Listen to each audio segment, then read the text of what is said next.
నీట్లో మంచి ర్యాంక్ రాని విద్యార్థులకు బెస్ట్ ఆప్షన్ సిఎస్ఈఎంఏ కోర్సులు అడ్మిషన్స్ జరుగుతున్నవి.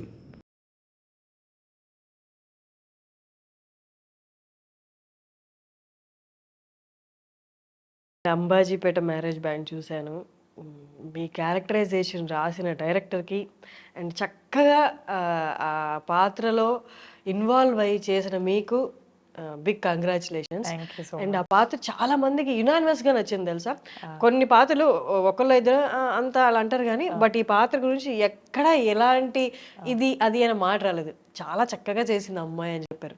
బట్ ఒక యాక్టర్‌కి అలాంటి యునానిమస్‌గా రావడం అనేది ఖచ్చితంగా కంట్లో నీళ్ళు తెప్పించే విషయం అనే చెప్పాలి. నిజంగా అసలు ఆ రోజు ప్రీమియర్స్ జరిగినప్పుడు కూడా అంటే డైరెక్టర్ పద్మ ఇలా ఉండాలి అని చెప్పారు. అది యాజ్ అన్ ఆర్టిస్ట్ 100% ఇవ్వాలనే ట్రై చేస్తాం. ఆర్టిస్ట్గా డైరెక్టర్ని సాటిస్ఫై చేయాలి, ఆయన అనుకున్న క్యారెక్టర్కి మనం న్యాయం చేయాలి అని అనుకుంటాం. సో నన్ను నేను కంప్లీట్గా పెట్టినా అందులో. కానీ అంత రెస్పాన్స్ వస్తుంది, ఆడియన్స్ అంతగా తీసుకుంటారు. ఫిదాలో రేణుకని ఎలా తీసుకున్నారో ఇక్కడ పద్మని కూడా అలాగే తీసుకుంటారు అని ఎక్స్పెక్ట్ చేయలేదు. అంతా చూసేసరికి నాకు టీయర్స్ వచ్చేసినాయి, ఏడ్చేసిన నేను ప్రీమియర్స్ నైట్ ఆ రోజు. అవును. హ్యాపీ, డైరెక్టర్ కూడా హ్యాపీ. అంతే, ఇంకా ఇంకా నో వర్డ్స్. ఆయన డైరెక్టర్ మీకు చెప్పారు కదా ఫస్ట్ చెప్తున్నప్పుడు. నిన్న కూడా ఒక మీమ్ చూసాను యాక్చువల్లీ. ఏంటంటే ఇది సుహాస్ మూవీ కాదు పద్మ మూవీ అని మీమ్స్ పెట్టారు. అంటే ఆ కైండ్ ఆఫ్ స్ట్రాంగ్ క్యారెక్టర్స్ రాలేదు ఈ మధ్య కాలంలో. కానీ ఇది యాక్చువల్గా అయితే పద్మ మళ్ళీ అదే లైన్. పద్మ మొదలు పెట్టింది, పద్మ లేనప్పుడు మళ్ళీ క్యారీ ఆన్ చేశాడు. అదే లైన్ యాక్చువల్గా డైరెక్టర్ గారు చెప్పింది అయితే. ఇది not only Padma's but also Malli's.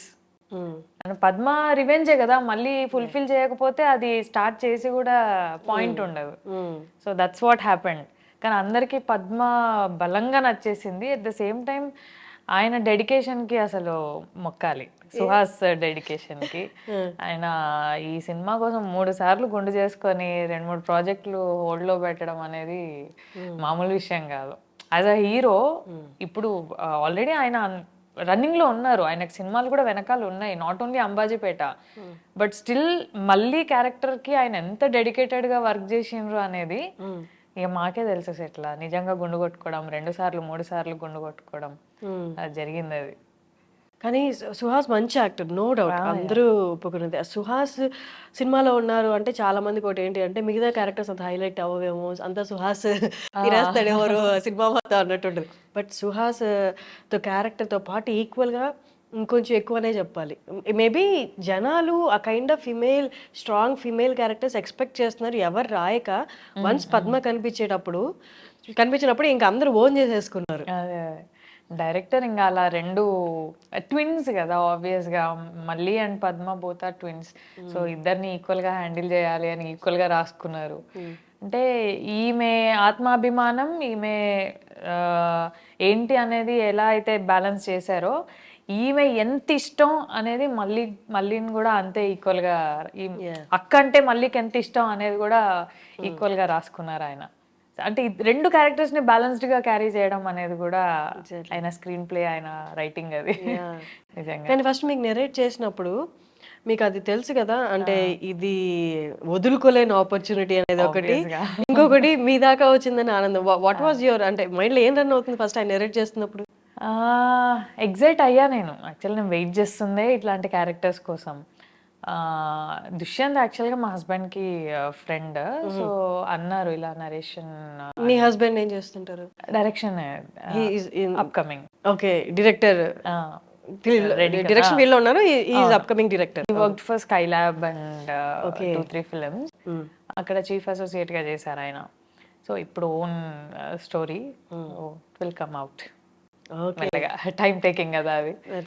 So అది ఆయనకి ఫ్రెండ్. సో ఇట్లా నరేషన్ ఇవ్వాలనుకుంటున్నాను శరణ్య గారికి అని అంటే వెళ్ళాము అలా ఆఫీస్కి దుష్యంత్ని కలవడానికి. ఆబ్వియస్గా ఇద్దరమే వింటాం నరేషన్స్, నేను మా హస్బెండ్ ఇద్దరమే ఫైనల్ చేసుకుంటాం. సో ఆయనకి ఆల్రెడీ ముందే తెలుసు అనుకుంటా, లైన్ ముందే చెప్పినట్టున్నారు దుష్యంత్, పద వెళ్దామని నన్ను తీసుకొని వెళ్ళారు. విన్న తర్వాత I was happy. A artist అయినా హ్యాపీ ఉంటుంది, ఇట్లాంటి క్యారెక్టర్ వస్తుంది మనకి మన కోసం అన్నప్పుడు. నేను హ్యాపీ ఉండే, బట్ ఒక చిన్న భయం ఉండే నాకు, ద ఓన్లీ సీన్. సో అక్కడ కొంచెం ఆలోచించాను, బట్ మాకు చెప్పింది దానికి న్యాయం చేశారు డైరెక్టర్ అంతే. అవును. సో అది విన్నప్పుడు నేను డైరెక్టర్ని దుష్యంత్ని ఒకటే అడిగాను, ఎలా తీయాలనుకుంటున్నారు ఇది అని. సో ఆయన థాట్ ప్రాసెస్ ఆయన చెప్పారు. చెప్పడం వరకు ఓకే, తీసిన తర్వాత మనం చూసినట్టే ఆడియన్స్ కూడా చూడాలి అని లేదు.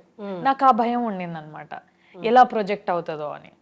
మనం చాలా చూస్తున్నాం కదా, ఇక్కడ మనకి మాట్లాడుకుంటుంది ఒకలాగా ఉంటుంది, అది తీసి జనాలకి పోర్ట్రే అవ్వడం ఇంకోలాగా పోర్ట్రే అవుతుంది. సో అట్లా అవుతుందేమో అని భయపడ్డా. అండ్ మా హస్బెండ్కి కూడా అడిగాను, నేను ఓకే అంటున్నాను, ఓకేనా ఇది నిజంగానే అది అని. ఓకే, దుష్యంత్ దాన్ని అలా ఎలా తీయాలి అనే క్లారిటీ దుష్యంత్కు ఉన్నప్పుడు నువ్వెందుకు భయపడుతున్నావు అని he supported me in this. ఆయన ఈ సీన్కి నన్ను సపోర్ట్ చేయకపోతే అసలు నేను ఈ ప్రాజెక్ట్ ఏమో, లేదంటే దుష్యంత్ అసలు ఆ సీన్ తీసేవాడు కాదేమో, ఏమో ఐ డోంట్ నో, ఏమయ్యేదో తెలీదు. సో ఆ థాట్స్ రాలేదు కాబట్టి ఈ రోజు ఆ సీన్, ఆ సినిమా, నేను ఇలా ఉన్నాం. అండ్ ఇంకొకటి, మీ హస్బెండ్ కూడా ఈ ఫీల్డ్ లోనే ఉండడం, అండ్ ఆయనకు తెలుసు ఎవరేంటి అనేది, కాబట్టి ఆ సీన్ ఇంపార్టెన్స్ కూడా ఆయనకు తెలిసి ఉంటుంది. ఆ సీన్ జరగకపోతే అసలు సినిమాలో ఆ లీప్ అనేది వచ్చేది కాదు. అవును. అండ్ మీరు కొట్టినప్పుడు కూడా ఆయనకు క్లారిటీ ఉంది, జనాలు అబ్బా కొట్టిందిరా ఫైనల్లీ అన్న ఫీల్ రాదు ఆ సీన్ జరగకపోతే. అవును. సో ఆయనకు ఆ క్లారిటీ ఉంది కాబట్టి నేను ఓకే. నాకు ఎండ్ ఆఫ్ ద డే నాకు మా husband word important. So he pushed me forward, నేను వెళ్ళిపోయా ఇంకా.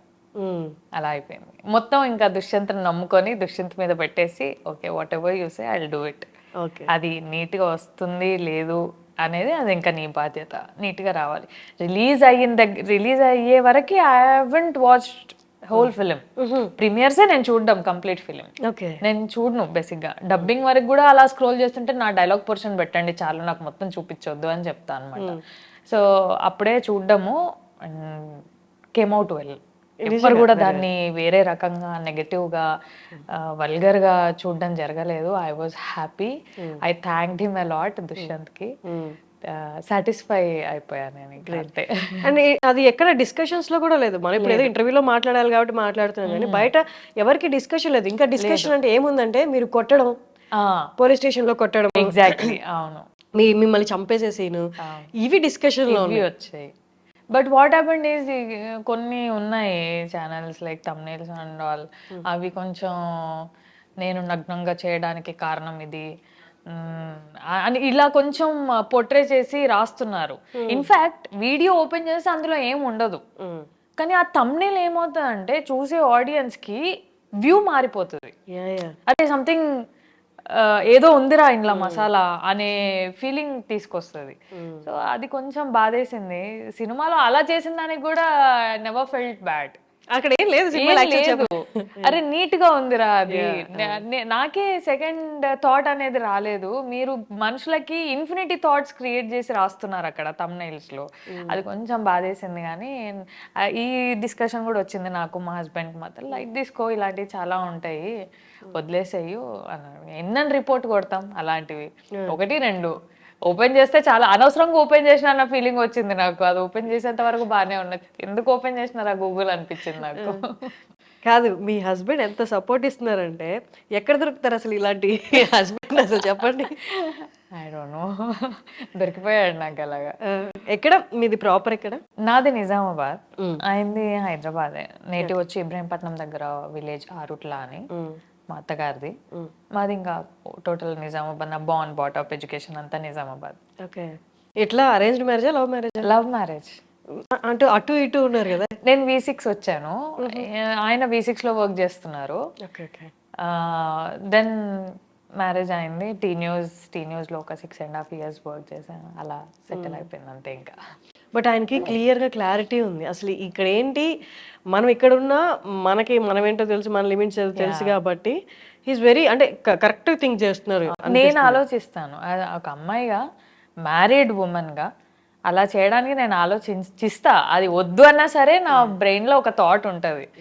కానీ హీ వాజ్ లైక్ నాకు కదా కావాలి, నువ్వు ఎందుకు ఆలోచిస్తున్నావు అందరి గురించి?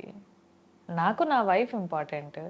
నాకు తెలుసు కదా, నాకు ఆ క్లారిటీ ఉంది కదా, నీకెందుకు వేరే వాళ్ళ గురించి అంటాడు, అంతే simple. That's amazing. But first యాక్టింగ్లోకి అంటే ఈ హోస్టింగ్ ఛానల్లో హోస్టింగ్ దగ్గర నుండి సినిమా యాక్టింగ్ వైపు అంటే అది అన్ఎక్స్పెక్టెడ్గా జరిగిపోయిందా, బట్ ఇంటెన్షనల్గా అండ్ మీ వారి సపోర్ట్తో జరిగిందా? ఆయన సపోర్టే ఆబ్వియస్గా. నేను మూవీస్లోకి వచ్చానంటేనే ఆయన సపోర్ట్. అది మ్యారేజ్ అవ్వకపోయినంటే మేబీ మూవీస్లోకి వచ్చేదాన్ని కాదేమో, మీడియాలో కంటిన్యూ అయ్యేదాన్నేమో. మీడియాలో అదే న్యూస్లో చేస్తున్నాము అప్పటికి. ఇట్లా ఆపర్చునిటీ ఉంది, ఆడిషన్స్ అవుతున్నాయంట శేఖర్ కమలా సార్ది, వెళ్దాము అని ఆయనే తీసుకెళ్ళారు. ఓకే. సో అప్పటికే ప్రేమం చూసేసి ఉన్నాం మేము. ఐ లవ్ సాయి పల్లవి అప్పటికే. సో నా థాట్ ఎలా ఉందంటే ఇది రావాలి అనేది కాదు, నాకు చిన్నప్పటి నుంచి ఉంది మూవీస్ చేయాలి, యాక్టింగ్ అంటే ఇష్టం. ఎలా ఉండదంటే ఒక సినిమా చూసి ఎమోషనల్ సీన్స్ అవి ఇవి బాత్రూంలో వెళ్ళి యాక్షన్ చేసుకునేదాన్ని అన్నమాట, ఊరికే సరదాగా. బాత్రూమ్ సింగర్స్ లాగా బాత్రూమ్ ఆర్టిస్ట్ అన్నమాట నేను. సో అలా ఉండేది, కానీ మనకి ఎవరు లేరు కదా ఇండస్ట్రీలో, త్రూ రావడానికి ఎవరు లేరు, చేస్తే డైరెక్ట్ చేయాలి, అంత ధైర్యం లేదు, ఏమవుతుందో తెలీదు. సో కొన్ని ఉంటాయి కదా ఇంప్రెషన్స్ పేరెంట్స్కి కూడా, ఇండస్ట్రీ అలా ఇలా ఇలా ఇలా అని. సో నేను I never tried directly.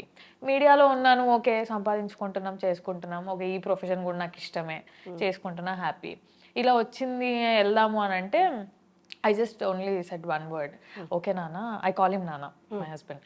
So okay నాన్న వెళ్దాము, చేద్దాము, వస్తే వచ్చింది లేకపోతే లేదు, కానీ ట్రై చేస్తా. ఓకే, మిస్ చేయొద్దు సాయి పల్లవితో కదా, ఒక్క ఆడిషన్ అయితే ఇద్దాము, వస్తే వచ్చింది లేకపోతే లేదు అనుకొని వెళ్ళా అనమాట. సో వచ్చినా హ్యాపీయే, రాకపోయినా హ్యాపీయే, ఆడిషన్ ఇచ్చాను వచ్చాను అంతే, ఇంకా చాలు. సో అలా ఉండే, అలా వచ్చింది ఫిదా. ఓకే. ఫస్ట్ మీడియాలోకి అంటే ఏంటి, మీరు కోర్స్ మాస్ కమ్యూనికేషన్ అలా చేసి మీడియాలోకి, లేకపోతే ఇలా ర్యాండమ్గా వచ్చా నేను. నాది BSc ఎలక్ట్రానిక్స్. సో అక్కడ లోకల్ ఛానల్లో వేకెన్సీ ఉంది, ఇలా హైర్ చేసుకుంటున్నారు అని మా క్లాస్ టీచర్ చెప్పారనమాట, అనిత జ్యోతి టీచర్ అని. టీచర్ నోస్ ఎవ్రీథింగ్, మా ఫ్యామిలీ, మా ఫినాన్షియల్ స్టేటస్, నేనేంటి, నేను ఎలా అనేది అన్నీ తెలుసు అనమాట ఆవిడకి. సో ఇలా వెళ్ళు, ఉంది ఓపెనింగ్ ఉంది, పాకెట్ మనీ కన్నా వస్తాయే వెళ్ళు అని పంపించారు. సో అలా వెళ్తే మీడియాలో వచ్చింది, లోకల్ ఛానల్ మీడియాలో న్యూస్ రీడర్గా వచ్చింది. అది అయిపోయింది. నా గ్రాడ్యుయేషన్ ఫైనల్ ఇయర్ ఎగ్జామ్స్ అవుతున్నప్పుడు ఆ ఛానల్ MD గారు ఉండి ఇట్లా V6లో వేకెన్సీ ఉందంట, ట్రై చెయ్యు అన్నారు. ఆయనే చెప్పారా? ఆయనే చెప్పారు. Oh that's nice. నాకు ఉండే V6లో తీన్మార్ ప్రోగ్రామ్ అంటే నాకు చాలా ఇష్టం ఉండేది, ట్రై చేయాలి అని ఉండే, but not immediate after graduation. నాకు MSc ఎలక్ట్రానిక్స్ చేయాలని ఉండే. Okay okay. అంటే పర్స్యూ అవ్వాలని లేదు, దాని తర్వాత ఫర్దర్కి వెళ్ళాలని లేదు, I just want that MSc electronics అనేది కావాలి నాకు అని. కానీ ఇమ్మీడియట్గా BSc తర్వాతే వచ్చేసింది జాబ్.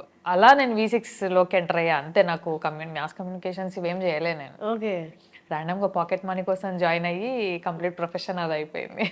That's nice.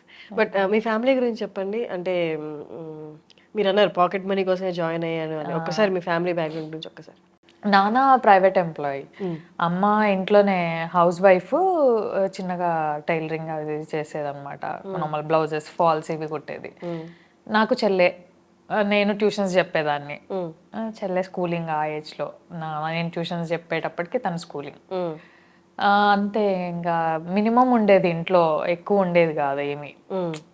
వచ్చినవి కూరగాయలకి, దానికి దీనికి. మా అమ్మే అప్పుడు ఇప్పుడు బట్టలు కొని మా పప్పకి తెలియకుండా దాచిపెట్టేది ఉన్న వాటిలో. ఎందుకు ఖర్చు అనే డిస్కషన్ రావద్దు ఇంట్లో, వీళ్ళకి అవసరం వస్తుంది అన్నట్టు కొనిపెట్టేది. మా పప్ప మళ్ళీ నడవని బట్టలకి వెళ్దామని ఉన్నప్పుడు, మా పప్ప దగ్గర ఉన్నప్పుడు మళ్ళీ మమ్మల్ని బట్టలకి తీసుకెళ్ళడము, మా బ్యాగ్స్కు అలా.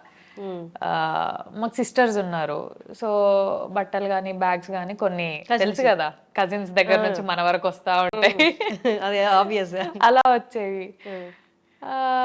మాకు ఇంకా మా అమ్మ నాన్న, నేను పెద్ద అమ్మాయిని కాబట్టి ఇంట్లో మనకు కొంచెం చెల్లెకి సాక్రిఫైస్ చేయడము, ఇయ్యడము, దాన్ని చూసుకోవడము, అడ్జస్ట్ అవ్వడము, ఉన్న దాంట్లో అడ్జస్ట్ అవ్వడం అనేది నేర్పించారు అంతే.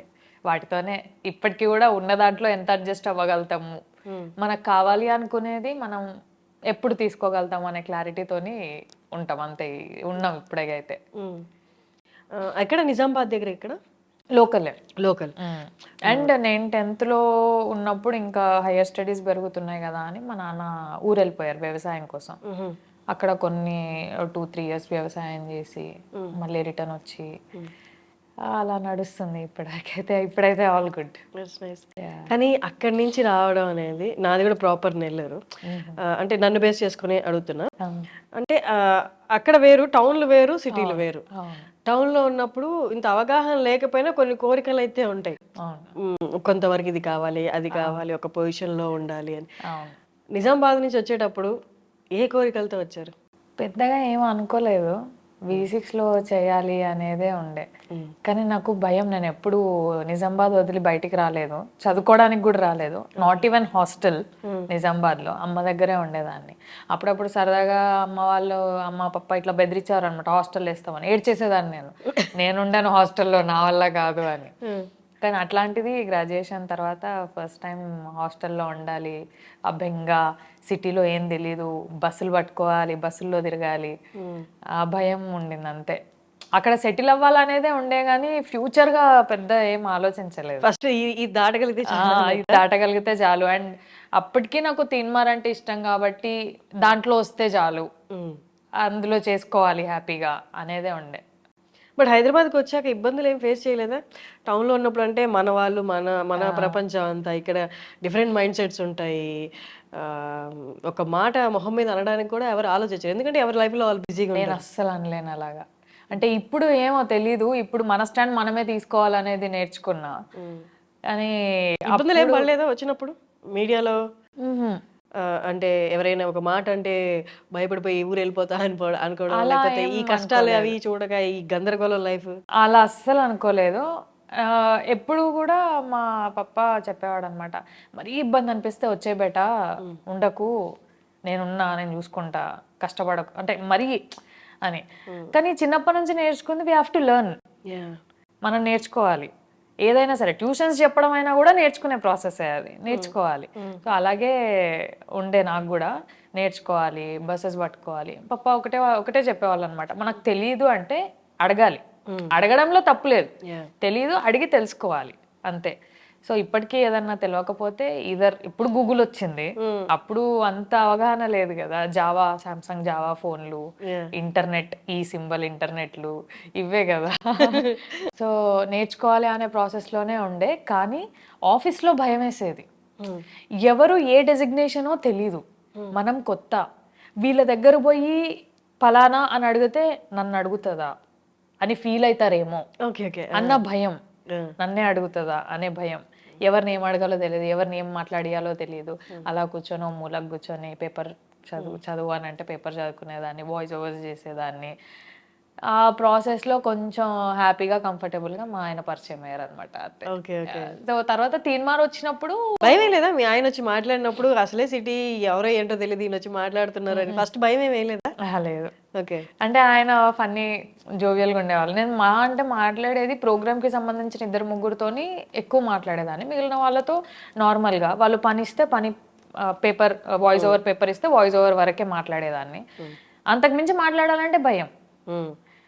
కోయడ్ కాదు మనది, నేను 6th వరకే కోయడ్, తర్వాత గర్ల్స్, ఇంటర్మీడియట్ గర్ల్స్, డిగ్రీ మళ్ళీ కోయడే కానీ బాయ్స్తోనే ఎక్కువ మాట్లాడేదాన్ని కాదు, భయం ఏమో తెలీదు. మన ఒకటి పెంచుతారు కదా, అబ్బాయిలు ఎక్కువ మాట్లాడొద్దు, వాళ్ళు అలా అంటారు ఇలా అంటారు అని. సో ఆ బౌండరీస్ లోనే పెరిగా నేను కూడా. సో ఎక్కువ మాట్లాడేదాన్ని కాదు. సో మాట్లాడించినప్పుడు కొంచెం కంఫర్టబుల్ జోన్ ఇచ్చారు ఆయన మాట్లాడినప్పుడు. సో అలా కంఫర్ట్ ఉండే అక్కడే. కానీ యాక్టింగ్ విషయానికి వస్తే, యాక్టింగ్ ఫస్ట్ ఫిదా చేసినప్పటికి మీకు ఏ కైండ్ ఆఫ్ ఎక్స్పీరియన్స్ అయితే లేదు, ఫిదా చేస్తున్నప్పుడు కానీ తర్వాత కానీ ఎక్కడైనా యాక్టింగ్ ఆన్ ద స్పాట్ ఇబ్బంది పడి ఎవరు అంటే జస్ట్ టేక్స్ 2 takes 3 takes తీసుకునే ఆ నర్వస్నెస్, ఆ భయం అలా ఇది ఎప్పుడైనా కలిగిందా? ఫిదాలో కలిగింది. ఆ సీన్ ఉంటుంది కదా, మనమే ఎందుకు వెళ్ళాలి, ఉండిపోవచ్చు కదా ఇక్కడే అని, బెడ్ మీద కూర్చొని పెట్ట చదువుకుంటుంటే ఏడుస్తుంది చూడండి. ఆ సీన్కి అప్పటి వరకు నాకు భయం వేయలేదు. ఆ సీన్కి ఆవిడ నిజంగా ఏడుస్తున్నారు. నాకు తెలిసి she imagined her sister going away after marriage. అదే సీన్ కదా, తనకి ఓ చెల్లుంది. సో ఆ ఇమాజిన్ చేసుకొని ఆమె నిజంగా ఏడ్చేస్తుంటే ఆమె యాక్టింగ్ చూసి నాకు రావట్లేదు ఇంకా. నేను I think I took 11 or 12 takes. అప్పుడు నర్వస్నెస్ వచ్చేస్తుంది కదా, వచ్చంగా సెట్ లో అందరు మనల్ని చూస్తుంటారు. నాకు భయం వచ్చేస్తుంది, నేను చేయలేకపోతున్నా. శేఖర్ సార్ ఏమో నువ్వు ఆడిషన్లోనే ఈ సీన్ బాగా చేసావు, ఇప్పుడు రావట్లేదు అని అంటారు. నాకు ఇంకా భయం వచ్చేస్తుంది. ఇక దాన్ని హీ టుక్, ఇంకా లాస్ట్లో ఎక్కడి వరకు వస్తే అక్కడి వరకు తీసుకున్నట్టున్నారు. కానీ ఆ ఒక్క సీన్కి భయపడ్డా, తర్వాత కామన్ అయిపోయింది. అది ఫస్ట్ కదా నాకు, అన్ని టేక్స్ తీసుకుంటే ఏమంటారో ఏమనుకుంటారో అన్న భయం ఉండింది. తర్వాత అలవాటు అయిపోయింది. తర్వాత నాకు తెలిసి అన్ని టేక్స్ ఎప్పుడు తీసుకోలేదేమో. బట్ మీడియా జర్నీ ఎలా ఉంది, మూవీస్ ఎలా ఉంది? Both are different. మనకి V6లో నేను చేసింది తక్కువే. T news after marriage T news join అయ్యా, 6.5 years చేసా అక్కడ. అంటే టీ న్యూస్ ఎలా ఉంటే సెకండ్ హోమ్ లాగానే ఉంటుంది. అంటే అన్ని ఇయర్స్ వర్క్ చేసేసరికి మనకు హోమ్ కంఫర్టబిలిటీ వస్తుంది కదా, ఆ ఫీలింగ్ ఉంటుంది. మూవీ వచ్చి మల్టిపుల్ పీపుల్, ఒక్కొక్కరు ఒక్కొక్క వర్క్లో ఉంటారు. ప్రతి సినిమాకి అందరు కొత్తే. ఎవరైనా పాత సినిమా వాళ్ళు కనిపిస్తే అదొక మంచి ఫీలింగ్ అనిపిస్తుంది. ఆఫీస్ లో ఏంటి, రోజు చూసే మొహాలే, వీళ్ళు ఎలాంటి వాళ్ళు తెలిసిందే. మనం ఎలా ఉంటాం, వాళ్ళు ఎలా రిసీవ్ చేసుకుంటారో కూడా తెలిసిందే. మూవీ అలా కాదు. మళ్ళీ ఇక్కడ సేమ్ ఇందాక చెప్పా కదా, ఎవరు ఏ డెసిగ్నేషనో తెలియదు. పోయి మీరు ఏం చేస్తారా అని అడగలేము, తెలుసుకోవాలి. వాళ్ళకు ఒకవేళ వెళ్ళి నాకు కొంచెం వాటర్ కావాలి అని అడిగితే వాళ్ళు ఫీల్ అవుతారేమో అన్న భయం నాకు అది చాలా ఉండేది. అట్లా కొంచెం ఫియర్స్ ఉండే. కానీ T news office is office, అది చాలా కంఫర్టబుల్. అక్కడ చాలా ఎంకరేజ్మెంట్ కూడా ఉండింది. యాక్చువల్గా టీ న్యూస్ లో చేసినప్పుడే ఫిదా వచ్చింది. వాళ్ళ ఎంకరేజ్మెంట్ వల్లే నేను మూవీస్ అండ్ ఆఫీస్ రెండు కంటిన్యూ చేయగలిగా, వాళ్ళ కోఆపరేషన్ వల్లే. లేకపోతే ఛానల్స్ లో అంత ఆపర్చునిటీ ఉండదు. ఎల్లమ్మా చేసుకో, ఎక్స్పోజర్ పెంచుకో, చెయ్యు, లీవ్స్ కావాలా తీసుకో. మూవీస్ కి నాకు చాలా కంఫర్టబుల్గా ఇచ్చారు అసలు. మన CEO కానీ, మన సురేష్ సార్ కానీ, ఇంకా సంతోష్ సార్ కానీ చాలా కంఫర్టబుల్ ఉండే. ఈవెన్ ఫిదా తర్వాత సంతోష్ సార్ పిలిచి, బాగుందమ్మా మూవీ చూసాము, చెయ్యు ఇలాగే కంటిన్యూ చెయ్యు, మంచి మంచి మూవీస్ చెయ్యు అని చెప్పి అప్రిషియేట్ చేసి పంపించారు ఆ మూమెంట్ లో. కానీ ఇప్పుడు క్విట్ చేసేసారు, మీడియా క్విట్ చేసి ఓన్లీ ఇంటూ మూవీస్ కదా. క్విట్ చేసిన వెంటనే మూవీస్ అంతా అంత ఫ్రీక్వెంట్ గా వచ్చిండు కదా, బట్ మీకు ఫ్రీక్వెంట్ గా వచ్చాయా? లేదు. అప్పుడు డౌట్ రాలేదా, మేబీ నేను క్విట్ చేయకుండా? I took the risk. ఇంకా అంటే అది తెలుసు, ఆ రిస్క్ తెలుసు. ఇద్దరం సేమ్ ఇండస్ట్రీ కదా, నేను మా హస్బెండ్. రిస్క్ తీసుకున్నాను, ఇంకా తప్పలేదు. ఆయన అన్నారు డెఫినెట్గా కంటిన్యూ షూట్స్ ఉండవు, షూట్స్ లేనప్పుడు నువ్వు ఇంట్లోనే ఉండాలి అంటే ఓకే, ఉన్న దాంట్లో ఎంత ఉంటే అంత అడ్జస్ట్ అయిపోతా. కానీ రెండు ఈక్వల్గా మళ్ళీ 1 month 2 months లీవ్స్ అంటే కూడా ఇస్తున్నారు కదా అని మనం తీసుకోలేము కదా, వాళ్ళకి ఇబ్బందే. ఎందుకులే ఇంకా మానేస్తా, కంటిన్యూ అవుతా ఇందులోనే అని చెప్పా.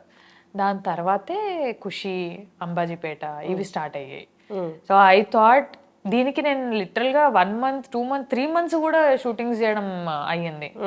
సో ఓకే, ఖుషి అంతా బయట కదా, బయట 1 month కాశ్మీర్ అయ్యింది, మిగిలిన 1 month on and of Hyderabad అయ్యింది. ఓకే. ఎలా ఉంది సమంతతో యాక్టింగ్? కూల్, ఆవిడ ఫ్రెండ్లీ. నేను ఎవరిని ఎక్కువ మాట్లాడాను, నాతో నాలాగా మాట్లాడే వాళ్ళతో బడబడ మాట్లాడుకుంటాం కానీ, అంటే ఎవ్రీ ఆర్టిస్ట్కి ఒక జోన్ ఉంటుంది.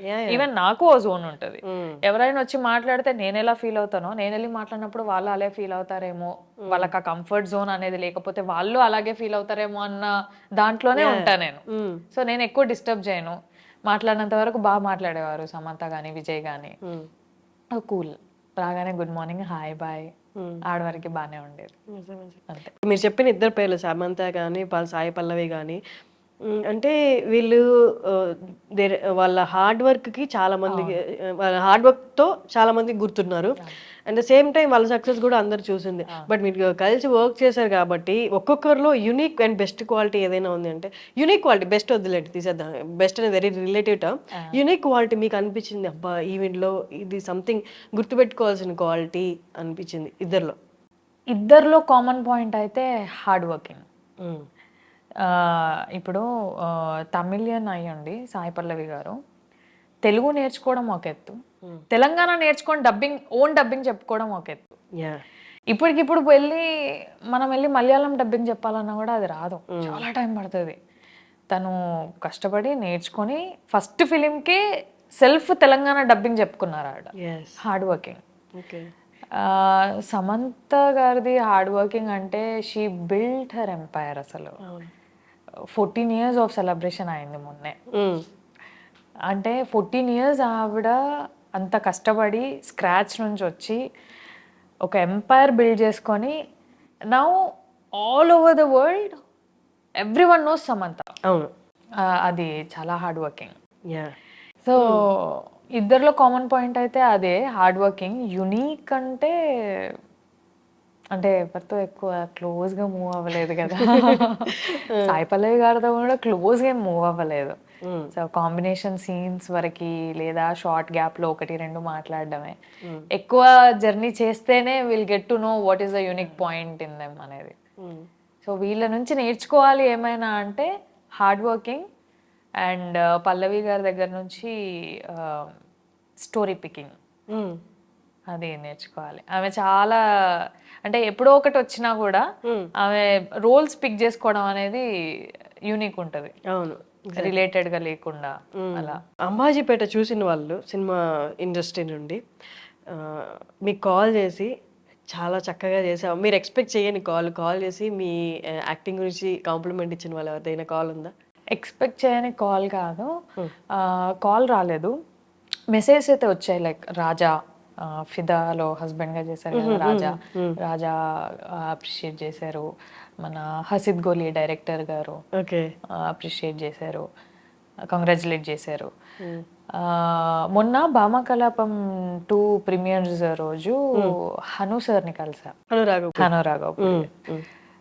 He congratulated me, appreciated me. Amazing. అంటే ఒక బిగ్ పర్సనాలిటీ కదా, ఆయన దగ్గర నుంచి రావడం అనేది good thing. That's amazing. Happy ఉండే ఆ రోజు. ఆయన ఆ రోజు పిలిచి బాగా చేసావమ్మా, బాగుంది cinema, it's your time now అన్నారు. థ్యాంక్ యూ సో మచ్ అనుకున్నా. ఇప్పుడు నేను యాక్చువల్లీ ప్రతి యాక్టర్ని ఈ క్వశ్చన్ అడుగుదాం అనుకున్నాను, అలాగే మిమ్మల్ని కూడా అడుగుతున్నాను. ప్రతి ఒక్కరికి ఒక అప్రోచ్ ఉంటుంది టువర్డ్స్ యాక్టింగ్. మీ అప్రోచ్ ఏంటి టువర్డ్స్ యాక్టింగ్? అంటే వాళ్ళు నెరేట్ చేసినప్పుడు డైరెక్టర్ ఏం చెప్తారో అదే జస్ట్ ఇంకా అదే ఏం చెప్తే అదే మైండ్లో పెట్టుకోవడమా, లేకపోతే సెట్లోకి వెళ్ళి మీ క్యారెక్టర్తో పాటు మీరు ఉంటూనే అదర్ క్యారెక్టర్ వైబ్రేషన్స్ కూడా తీసుకొని సో దట్ అందరిలోకి ఇమిడిపోయేలా మీ మైండ్లో ఒక క్యారెక్టర్ బిల్డ్ చేసుకోవడం. So which is your approach? అసలు మీ అప్రోచ్ ఏంటి towards acting? First let's talk about Ambajipeta. Padma character ఉంది. పద్మ ఇలా ఉంటుంది, అమ్మ వాళ్ళతో ఇలా ఉంటుంది. తను టీచరు. ఆ టీచర్ ఒక టీచర్గా, ఒక చదువుకున్న అమ్మాయిగా ఆమె బాడీ లాంగ్వేజ్ ఏంటి అనేది ఒకటి ఉంటుంది కదా. సో ఆయన నరేట్ చేసినప్పుడు ఓకే దిస్ ఈస్ పద్మ అని ఒక ఫిగర్ వచ్చేస్తుంది. And at the same time మీరు అన్నట్టు సరౌండింగ్ ఆర్టిస్ట్ల వైబ్రేషన్ కూడా ఈక్వల్గా ఉంటేనే ఫ్రీక్వెన్సీ పద్మ కూడా అంత ఈక్వల్గా వర్క్ చేయగలుగుతుంది, అంత వర్కౌట్ అవుతుంది. సో నేను అది చూసుకుంటా. పక్కన వాళ్ళ ఫ్రీక్వెన్సీ ఎలా ఉంది, నేను వాళ్ళకి నా పద్మాన్ని నేను హైలైట్ చేయాలి అంటే వాళ్ళ ఫ్రీక్వెన్సీ నేను ఎంత తీసుకోవాలి, వాళ్ళు ఎంతవరకు ఇస్తున్నారు, అది నేను బ్యాలెన్స్ చేసుకుంటా. లేదు అక్కడ ఏమైనా ఇంప్లిమెంటేషన్స్ చేయాలి అని అంటే నాకు ఏదైనా ఆలోచన వస్తే డైరెక్టర్గా అడుగుతా, పద్మ ఇలా చేయొచ్చా, ఇలా ఉండొచ్చు, ఆ లిబర్టీ ఉంది అనుకుంటే వెళ్ళిపోదాం. లేదు పద్మ ఇంతలోనే ఉండాలి, ఇంతలోనే ఉంటాం. లైక్ శేఖర్ సార్కి అవి ఉంటాయి. రేణుక ఇంతే నవ్వాలి, ఇలా నవ్వొద్దు. ఓకే రేణుక ఏడిస్తే ఇంతే ఏడవాలి, ఇలా ఏడవద్దు. అలా కొన్ని ఉంటాయి అన్నమాట క్యారెక్టర్స్ కి. సో అవి పర్టికులర్గా డైరెక్టర్ని అడుగుతా నేను, ఎందుకంటే ఇంతే నవ్వే దగ్గర ఇంత నవ్వుతే క్యారెక్టర్ది లెంత్ పెరిగిపోతుంది. ఇంకా అంటే రేణుక వెరీ రీజనబుల్ అనే దగ్గర నుంచి Renuka is Shilpa from Bhamakalapam అయిపోతుంది. అట్లా ఉంటుంది. ఓకే. సో ఎవ్రీ ఆర్టిస్ట్కి పక్కన ఆర్టిస్ట్ల ఫ్రీక్వెన్సీ కూడా చాలా ఇంపార్టెంట్. ఎగ్జాక్ట్లీ. ఎందుకంటే వీళ్ళ రియాక్షన్స్ వాళ్ళ రియాక్షన్స్కి మ్యాచ్ అవ్వాలి అంటే ఇప్పుడు నేనైనా వాళ్ళ డైలాగ్ ఉంది అంటే నా సేమ్ ఫ్రీక్వెన్సీ ఉండాలి వాళ్ళకి, అయితేనే వాళ్ళకి ఆ ఎమోషన్ పండుతుంది. సో అది చాలా ఇంపార్టెంట్. నేను అది చాలా చూసుకుంటా కూడా. ఒకవేళ అవతల వాళ్ళ నుంచి అది రావట్లేదు అంటే నా రేంజ్ నేను మెయింటైన్ చేసుకుంటా, ఇంకా అది పెరగకుండా తగ్గకుండా డిస్టర్బ్ అవ్వకుండా అలా మెయింటైన్ చేస్తా. That's amazing. Great talking to you Saranya గారు. ఐ వాంటెడ్ టు ఇంటర్వ్యూ, అసలు అది చూసింది ఫిదా నుంచి అనుకుంటున్నాను, బట్ నేను మధ్యలో గ్యాప్ తీసుకున్నాను ఇంటర్వ్యూస్ కి. అవునా? సో ఇట్స్ రైట్ టైం అనుకున్నాను. మీరు మధ్యలో గ్యాప్ తీసుకున్నా కూడా మనం కలిసాం. శశి టైంలో exactly. Right. That's great talking to you. And అలాంటి స్ట్రాంగ్ క్యారెక్టర్స్ మీ ద్వారా రావడం అండ్ మీరు యాక్ట్ చేయడం అండ్ అలాంటి మంచి మంచి ఇంకా మీకు రావాలని తోటి ఆర్టిస్ట్గా మనస్ఫూర్తిగా కోరుకుంటున్నాను. Thank you. All the very best. Thank you so much. మీకు కూడా ఆల్ ది వెరీ బెస్ట్. ఇట్లానే ఇంకా మీ ఇంటర్వ్యూస్ కంటిన్యూ చేస్తే మేము కూడా మాకు తెలియని వాళ్ళ గురించి తెలుసుకుంటాము. మూవీస్ కూడా కంటిన్యూ చేయండి. All the best for your future projects and all. Thank you. Thank you so much.